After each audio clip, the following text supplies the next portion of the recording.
Hi everyone. আজকে আমরা এই ভিডিওতে আলোচনা করব মাধ্যমিক ABTA test paper 2025 page number 49 পেজের ইতিহাস প্রশ্নের সেটটি আমরা সমাধান করব। তোমরা খাতা কলম নিয়ে বসে পড়ো আর ভিডিওটা সম্পূর্ণ দেখো। আশা করি সম্পূর্ণ প্রশ্নের সমাধান তোমরা এই ভিডিওতে পেয়ে যাবে। তাই কথা না বাড়িয়ে আমরা চালু করি। 1 নম্বর প্রশ্ন, বিশ্ব পরিবেশ দিবস পালিত হয় কবে? এটা উত্তর হবে ঘ 5 জুন। 2 নম্বর, দাদা সাহেব ফালকে যুক্ত ছিলেন, এটার উত্তর হবে ক চলচ্চিত্রের সঙ্গে। নাম্বার 3, প্রথম সরকারি শিক্ষা কমিশন বা হান্টার কমিশন গঠিত হয়, এটার উত্তর হবে বিভাগ গ, অপশন গ 1882 খ্রিস্টাব্দে। এবার 4 নাম্বার, 4-এর উত্তর হবে ক উমেশচন্দ্র দত্ত। নাম্বার 5 নম্বরের উত্তর হবে বিভাগ গ শ্রীরামকৃষ্ণ। নাম্বার 6-এর উত্তর হবে খ সাঁওতাল বিদ্রোহ। নাম্বার 7, সন্ন্যাসী বিদ্রোহের একজন বিখ্যাত নেতা ছিলেন, উত্তর হবে ক ভবানী পাঠক। নাম্বার 8 নাম্বার, বন্দে মাতরম সঙ্গীতটি রচিত হয়, এটার উত্তর হবে 1875 খ্রিস্টাব্দে। নাম্বার 9-এর উত্তর হবে বিভাগ ক দ্বিতীয় শাহ আলম। নাম্বার 10, অস্ত্র আইন পাশ করেন, এটা উত্তর হবে খ লর্ড লিটন। নাম্বার 11-এর উত্তর হবে উপেন্দ্র কিশোর রায়চৌধুরী। নাম্বার 12-এর উত্তর হবে সিভি রমন। নাম্বার 13-এর উত্তর তোমরা লিখবে বিভাগ ক অপশন ক মালাবার উপকূলে। নাম্বার 14 উত্তর হবে বিভাগ ক তেভাগা আন্দোলন। এবার নাম্বার 15 উত্তর লিখবে তোমরা সবাই 1923 বিভাগ ঘ। এবার নাম্বার 16-এর উত্তর হবে লীলা নাগ। নাম্বার 17-এর উত্তর লিখবে তোমরা রাসবিহারী বসু। নাম্বার 18, নমশূদ্র আন্দোলন শুরু করেন, এটা উত্তর হবে ক হরিচাঁদ ঠাকুর। নাম্বার 19-এর উত্তর হবে গ। নাম্বার 20-এর উত্তর হবে ক হিন্দি। এবার দেখো, এবার আমরা প্রশ্নের উত্তরগুলি সমাধান করব। প্রথম বিভাগ উপবিভাগ বিভাগ খ এর 2-1-1 প্রথম প্রশ্ন। এখানে প্রশ্ন দেওয়া আছে 2-1 প্রশ্ন দেওয়া, সরলা দেবী চৌধুরী রানী আত্মজীবনীর বা সরলা দেবী চৌধুরী রানী আত্মজীবনী গ্রন্থের নাম কি? এটার উত্তর তোমরা সবাই লিখবে জীবনে ঝরা পাতা। এরপরের প্রশ্নগুলো আমি আমার টেস্ট পেপার বই থেকে পড়ছি আর উত্তরগুলো তোমাদের সামনে স্ক্রিনে তুলে ধরছি, তোমরা দেখে দেখে তোমার খাতায় লিখে নাও। নাম্বার 2 নম্বর প্রশ্ন, কি লেখা আছে? শ্রীরামপুর ত্রয়ী কারা ছিলেন? অ্যান্সার হবে William Carey, Marshman, William Ward কে একত্রে শ্রীরামপুর ত্রয়ী বলে। এবার নাম্বার 2-1-3 এটার উত্তর হবে উলগুলান শব্দের অর্থ কি? এটার উত্তর হবে বিদ্রোহ। এবার আমরা 4 নাম্বার করব। 4-এর প্রশ্ন দেওয়া আছে ভারতের প্রথম শ্রমিক সংগঠন কোনটি? এটির উত্তর হবে ভারতের প্রথম শ্রমিক সংগঠন হলো মাদ্রাজ লেবার ইউনিয়ন। এবার আমরা ঠিক ভুল প্রশ্নের উত্তর করব। আচ্ছা, ঠিক ভুল প্রথম 2-2-1 এটার উত্তর হবে কিন্তু ভুল, তোমরা নিজের খাতায় লিখে নাও। এবার নাম্বার 2-2-2-2 এটার উত্তর হবে ঠিক, তারপরেরটা ভুল হবে, আবার তারপরেরটাও ভুল হবে। এবার 2-3-1 মানে ছক, বাম পক্ষ আর ডান পক্ষ বা কই স্তম্ভ ক্ষয় স্তম্ভ, ওই ছকটি উত্তর করছি। প্রথম প্রশ্নে দেওয়া আছে, আমি কিন্তু টেস্ট পেপার থেকে এটা পড়ছি, তোমরা কিন্তু প্রশ্নটা দেখে বুঝে নিও অথবা পাশে টেস্ট পেপারটা রাখো, ওখান থেকে দেখে দেখেও করতে পারো। এশিয়াটিক সোসাইটি, এটার অপশন হবে উইলিয়াম জোন্স, অপশন 2। আচ্ছা, এবার 2-3-2 তেলেঙ্গানা আন্দোলন, এটির উত্তর হবে ইয়ালো রেড্ডি। আচ্ছা, নাম্বার 3-2-3-3 ভাইকম সত্যাগ্রহ, এটার উত্তর হবে মাদারি পাশি।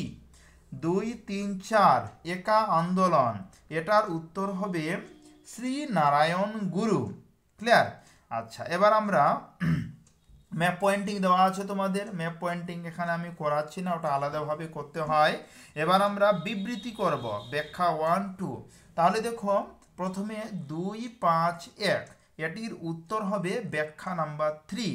আবার দেখো 2 5 2, এটির উত্তর তোমরা লিখবে সবাই ব্যাখ্যা নাম্বার 1।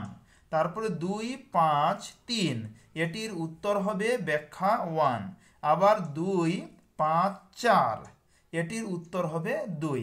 একটা কথা তোমরা সবাই মনে রাখো, আমি যে বলছি সরাসরি উত্তর, তোমাদের যদি অসুবিধা হয় তোমরা টেস্ট পেপারটি তোমাদের পাশে রাখো, পাশে রেখে প্রশ্নগুলো মিলাও আর উত্তরটা পাশে লিখে নাও অথবা তোমাদের খাতায় লিখে নাও। এবার আমরা 3-এর 1 নম্বর প্রশ্নের সমাধান করব। 3-এর 1 নম্বর প্রশ্নে কি লেখা আছে? বিভাগ গ, এটা কিন্তু আঞ্চলিক ইতিহাস চর্চা গুরুত্বপূর্ণ কেন? এটির উত্তর বলছি আঞ্চলিক ইতিহাস চর্চা গুরুত্বপূর্ণ কারণ এটি স্থানীয় সংস্কৃতি, ঐতিহ্য এবং সমাজের গভীরতর ধারণা প্রদান করে।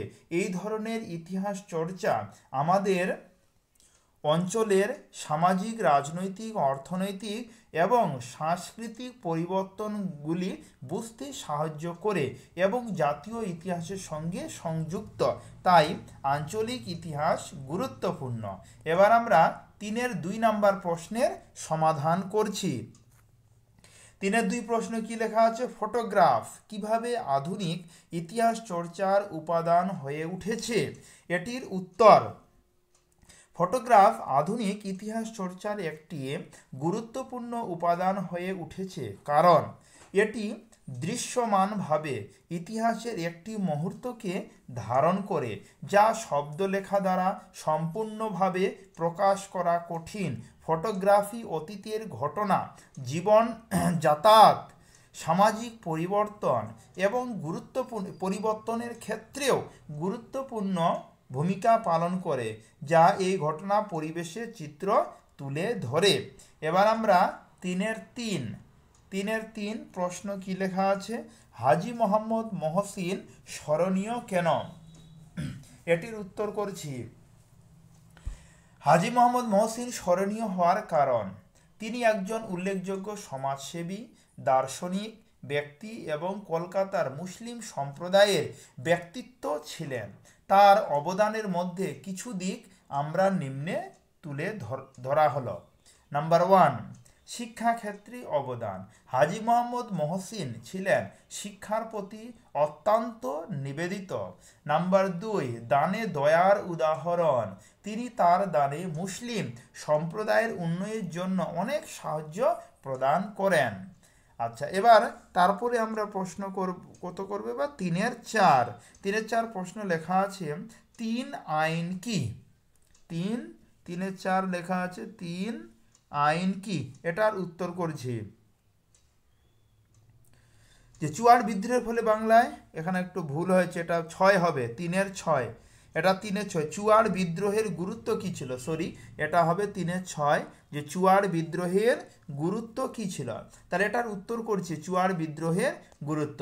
চুয়াড় বিদ্রোহ ছিল বাংলার একটি গুরুত্বপূর্ণ কৃষক বিদ্রোহ, যা ব্রিটিশ শাসনের বিরুদ্ধে সংগঠিত হয়েছিল। আচ্ছা, এই চুয়াড় বিদ্রোহের গুরুত্ব ছিল হাইফেন। নাম্বার 1, ব্রিটিশ শাসনের বিরুদ্ধে চুয়াড় বিদ্রোহ ছিল 1857 সালে প্রথম স্বাধীনতা পূর্ব প্রস্তুতি বিদ্রোহ। নাম্বার 2, রাজনৈতিক সচেতনতা বৃদ্ধি। চুয়াড় বিদ্রোহের মাধ্যমে ভারতীয় জনগণ ব্রিটিশ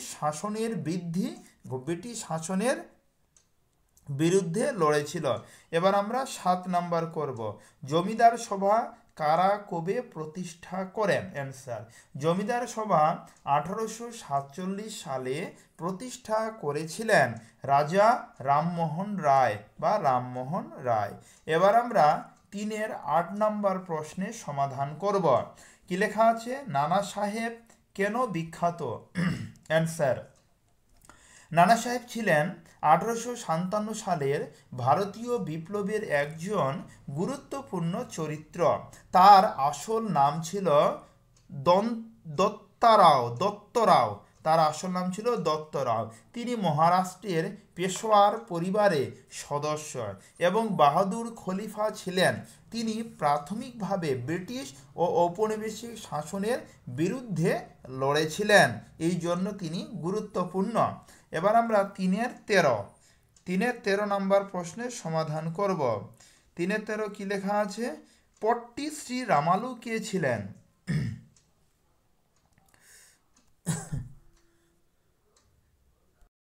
3-13 প্রশ্ন লেখা আছে যে অ্যান্টি সার্কুলার অলিন্দ যুদ্ধ ওয়ার্কস অ্যান্ড পেজেন্টস পার্টি কেন প্রতিষ্ঠিত হয়েছিল? এটার উত্তর এটা হবে 3-12। এখানে কিন্তু 13 নম্বর ভুল করে লেখা হয়ে গেছে, তোমরা 3-12 লিখে নিবে। যে ওয়ার্কস অ্যান্ড পেজেন্ট পার্টি প্রতিষ্ঠিত হয়েছিল কৃষক, শ্রমিক এবং সাধারণ মানুষের অধিকার রাখার জন্য। প্রতিষ্ঠার প্রধান কারণ ছিল কৃষকদের অধিকার রক্ষা, 2 নম্বর শ্রমিকদের অধিকার। এবার 14 নম্বর কি লেখা আছে? অ্যান্টি সার্কুলার সোসাইটি কি? 3-14 অ্যান্টি সার্কুলার সোসাইটি কি? অ্যান্টি সার্কুলার সোসাইটি ছিল 1870 সালের দশকে ব্রিটিশ ভারতে প্রতিষ্ঠিত একটি ছাত্র শিক্ষক সংগঠন। এর লক্ষ্য ছিল ব্রিটিশ সরকারের শিক্ষানীতির বিরুদ্ধে প্রতিবাদ করা এবং দেশীয় শিক্ষার প্রসার ঘটানো। এবার আমরা করব 3-16 পট্টি শ্রী রামালু কে ছিলেন? এটার উত্তর পট্টি শ্রী রামালু ছিলেন দক্ষিণ ভারতের একজন সুবিধাবাদী নেতা। মাদ্রাজ প্রদেশে তেলুগু ভাষী অঞ্চল নিয়ে পৃথক করে রাজ্য গঠনের দাবিতে তিনি 58 দিন অনশন করে মৃত্যু বরণ করেন। এবার আমরা 3-4 প্রশ্নটা যে আমাদের বাকি ছিল সেটা করছি। 3 আইন কি? 3-4 প্রশ্নের উত্তর করছি। 3 আইন কি? দেখো এখানে আমার নাম্বার উলট পালট হয়ে গেছে, তোমরা ঠিকঠাক করে লিখে নিও। 3-4 প্রশ্ন দেওয়া আছে 3 আইন কি? অ্যান্সার কেশবচন্দ্রের নেতৃত্বে ব্রাহ্ম আন্দোলনের প্রভাবে সরকার 1872 খ্রিস্টাব্দে একটি আইন পাশ করেন যেখানে বাল্য বিবাহ নিষিদ্ধ করে। এটি 3 আইন নামে পরিচিত। তারপরে আমরা প্রশ্ন করব 3-5 কি লেখা আছে? ফরাজি আন্দোলন কি নিছক ধর্মীয় আন্দোলন ছিল? অ্যান্সার ফরাজি আন্দোলনের প্রকৃতি শুধুই ধর্মীয় ছিল কিনা তা নিয়ে বিতর্ক আছে। অনেকে মনে করেন যে এটি নিছকই হিন্দু বিরোধী এবং ধর্মীয় আন্দোলন ছিল।